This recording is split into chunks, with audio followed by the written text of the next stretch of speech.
Mga Mars, nandito tayo sa loob ng Grand Batam Mall. So dito kami magla-lunch ni Daddy Les. Oo, nandito tayo kahapon. Hindi naman tayo nakapag-vlog kahapon, di ba?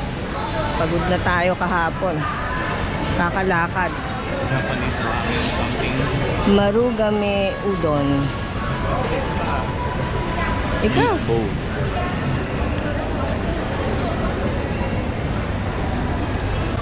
After dito, pupunta kami sa temple ba yun, di? Basta may pupuntahan kami mamaya, pasyalan, attraction ng mga temple.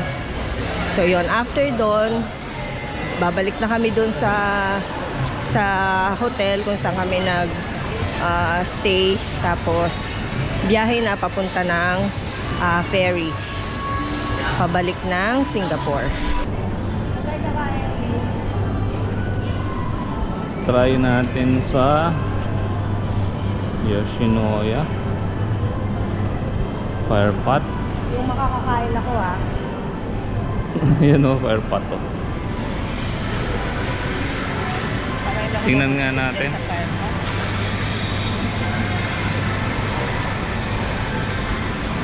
Dito sa Yoshinoya. Okay, okay.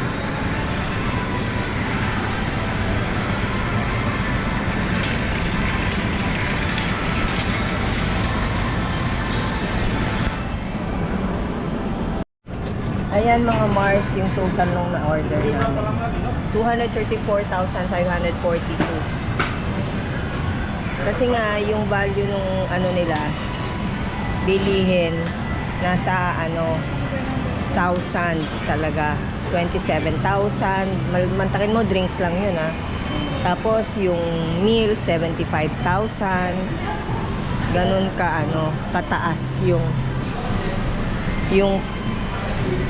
value ng food nila.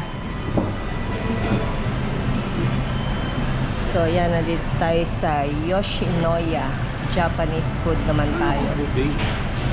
Hindi yung check ko. Oo nga, sabi mo kanina, buffet. Hindi naman pala. Ayan na yung order namin, mga Mars. So, ano yung iodi? Yakiniku something. Yakiniku. Ito, pork katsu. Chicken katsu. Yung sa akin. Tsaka Beef. beef Chicken. with chicken achuchuchu. So, ayan. Kain na tayo, Mars. Ang haba naman ng chopstick, mga Mars. Chopstick kung chopstick. Hindi pa naman nakasal. May kutsara.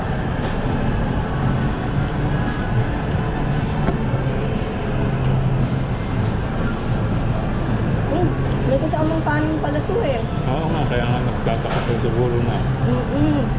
Tatlo kanin nyo. Takaw nyo.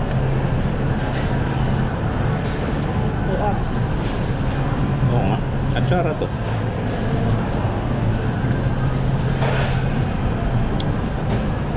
Nahihirapan ako, mag-ano na lang ako. Kutsara.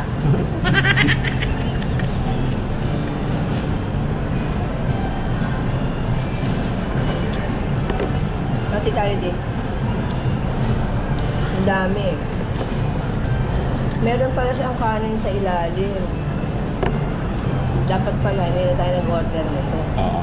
Pero okay lang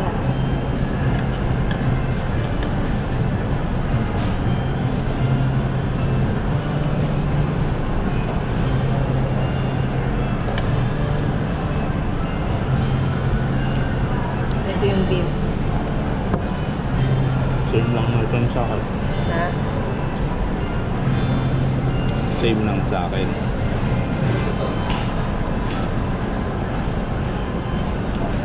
Sarap. Atsara.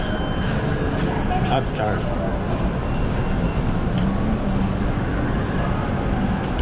Masarap yung beef. Malambot, hindi malansa. Sili.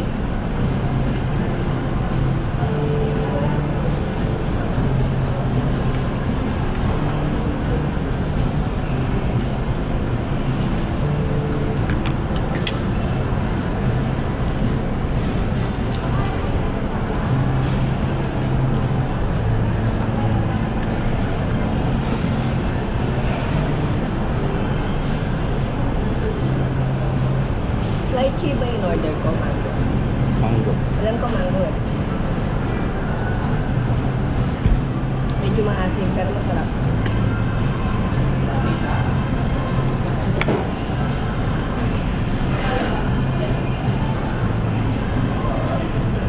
Hapit tayo dito din. Hindi ko maupos. Ito pa.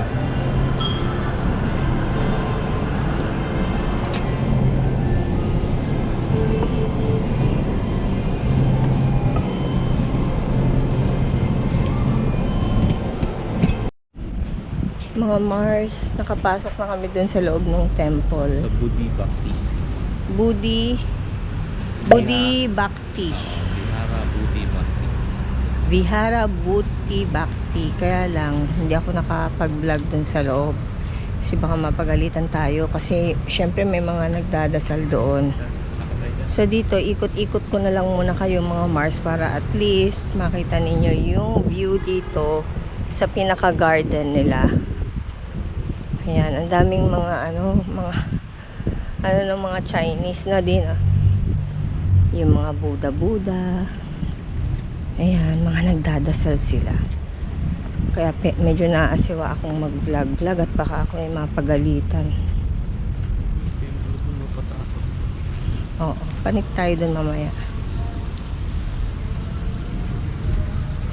Sana pinipicturan mo na ako di habang nag-iikot tayo para hindi sayang yung ikot natin dito, di ba? Ang init.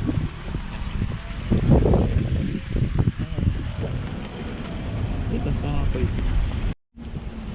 O, diba? Buda kung Buda mga Mars. Nagpa-picture ako dyan kanina. So, papanik kami dito. And hindi mo na ako magbablog dyan, di? Baka mapagalitan tayo. Baka bawal eh.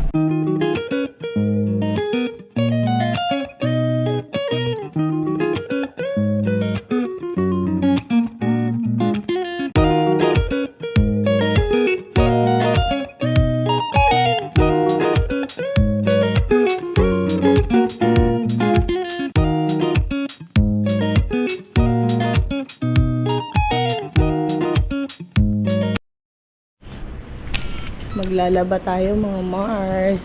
Ayan, bit-bit ni dati yung mga marurumi naming damit. Meron silang washing machine dun sa bahay, kaya lang masyadong marami yung damit naming marumi kasi yan pa yung suot namin bago kami umalis papuntang Indonesia. Tapos syempre yung mga pinagbihisan namin doon. O, kaya ngayon, balik kahapon kami umuwi, di ba? Kahapon ng hapon. So ngayon, umaga, alas 8 ng umaga, maglalaba kami. Actually, 3 set yan. Yung isang set, isinalang namin dun sa bahay para makaminos-minos kami ng babayaran sa laundry.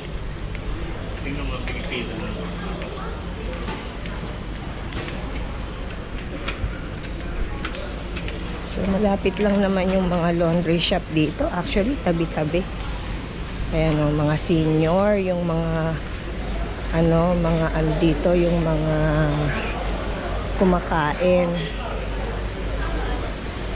Ayan, kasi itong lugar nila, tingin ko to yung parang lugar ng mga retired or yung mga senior. Parang gano'n. Yan o, puro matatanda. Halos 90% ng nakatira dito matatanda eh. So ito wet market ito mga Mars. 'Di ba ang lapit lang nila sa mga pamilihan. Ganda tong lugar nila na to kaysa doon sa nauna nilang tinirhan. Ayun o, may mga nagtitinda ng mga ukay-ukay. Actually hindi naman ukay yan. Mga sale ng mga damit.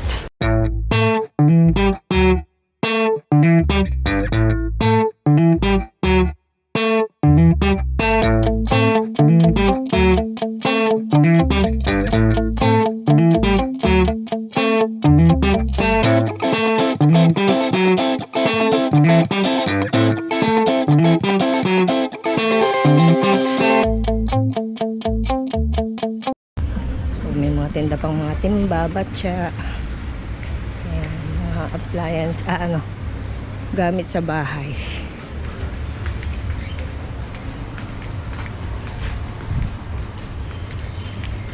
Ay, ito, laundry shop to.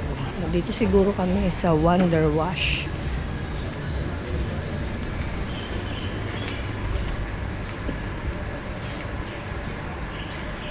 Sige, di. Explain mo yung babayaran natin dyan. So, maglalagay ka ng pera dito sa loob ng machine. Insert bill, any direction, do not fold bill.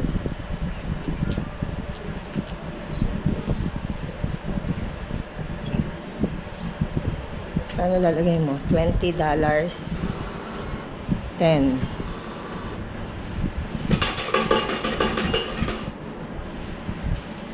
Para ma-insert doon sa excuse me, dito sa ganito.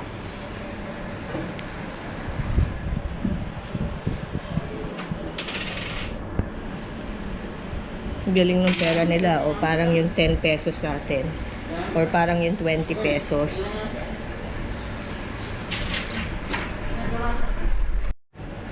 So sabi ni Daddy Les, ang tansya niya daw dito 20 kg. So ibig sabihin isasama mo tong sapin na to dito. Oh, mamimili ka naman kung ilang. Ayan, sa 16 lang tayo dito.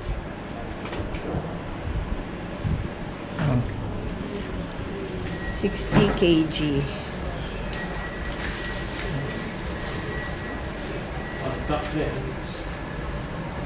Hindi siguro kanya.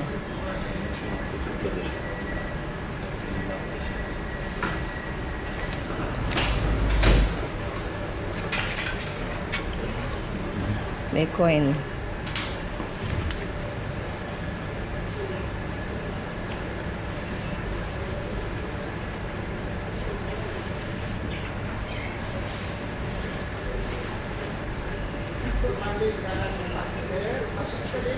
Hey. Bakit? May kasamang decolor. Ikaw nag-ayos niyan. Sama ko na. Oo.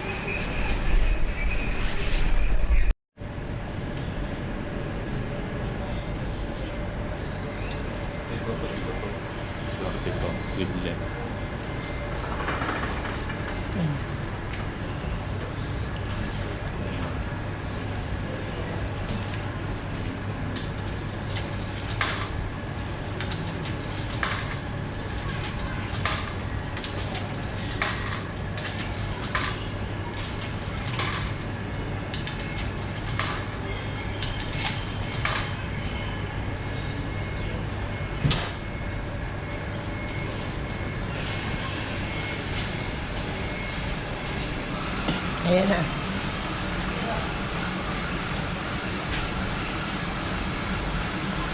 So, iintayin na lang natin matapos yan, mga Mars.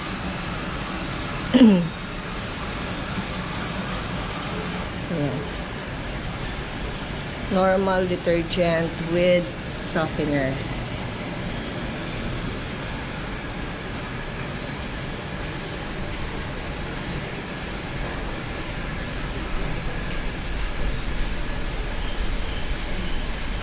So, dito sa labas, ano? $1 talaga. Yung una dun sa dati natin pinatan, may sarili silang token. Doon lang magagamit. Okay, so dito sa labas, mga Mars, merong tindang mga prutas. Actually, dito kami kumain sa tapat ng 7-Eleven. Kung nakikita nyo nandun sa dulo. Diyan kami unang kumain nung unang araw namin dito, galing ng airport. Hanap tayo ng prutas doon. Saan? Palengke. Ay, prutas. Gulay. Masama mo. Ngayon na? Oo. Bantayan ko to. Alam mo naman. Tatanong mo na kung magkano. Magluluto daw kami ng gulay. Ay, ng Sinigay mo. sinigang.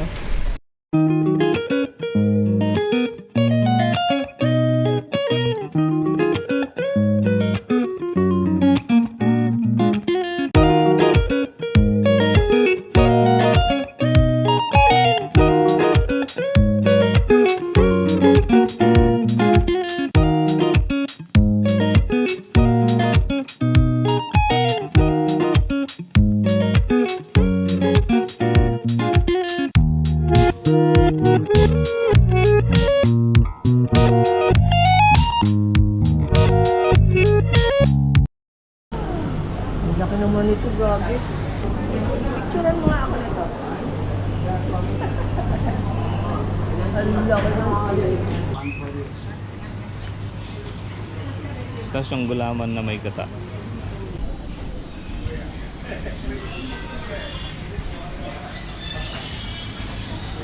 Yan yung siopaw. Di, ano to? Yan yung ano, yung